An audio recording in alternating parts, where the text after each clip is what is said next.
Hi മക്കളെ, ഈ ഓണപരീക്ഷയുടെ date വന്നത് മുതൽ കേരളത്തിലെ +1 വിദ്യാർത്ഥികൾക്ക് ഒരൊറ്റ ഡൗട്ട് മാത്രമാണുള്ളത്. സാറേ, +1 കുട്ടികൾക്ക് ഓണപരീക്ഷ ഉണ്ടാവും എന്നുള്ളത്. ആൻഡ് ഈ ഒരു സർക്കുലർ പ്രകാരം ഹയർ സെക്കൻഡറി വിദ്യാർത്ഥികൾക്ക് ഓഗസ്റ്റ് 16 ഓണപരീക്ഷ തുടങ്ങുന്നു പറഞ്ഞത്. ഹയർ സെക്കൻഡറി എന്ന് പറയുമ്പോൾ +2 മാത്രമല്ലല്ലോ, +1 കൂടി ഉണ്ട്.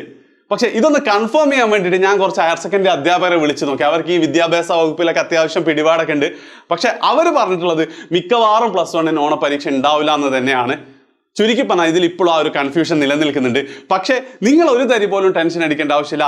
എന്ന് +1 കുട്ടികൾക്ക് ഓണപരീക്ഷ ഉണ്ടെന്ന് കൺഫേം ആവുന്നോ ആ ഒരു നിമിഷം മുതൽ നിങ്ങൾക്ക് ഓണപരീക്ഷയ്ക്ക് ഫുൾ മാർക്ക് നേടാൻ എന്തൊക്കെ ആവശ്യമാണോ, ലൈവ് റിവിഷൻ ക്ലാസ്സുകൾ, marathon live, study tip, motivation തുടങ്ങി എന്തൊക്കെ ആവശ്യമുണ്ടോ അത് മുഴുവൻ ഈ ചാനലിൽ കൂടെ നമ്മൾ ഫ്രീ ആയിട്ട് തന്നെ പ്രൊവൈഡ് ചെയ്യുന്നതായിരിക്കും. നിങ്ങൾ ആകെ ഒരൊറ്റ കാര്യം മാത്രം ചെയ്താൽ മതി.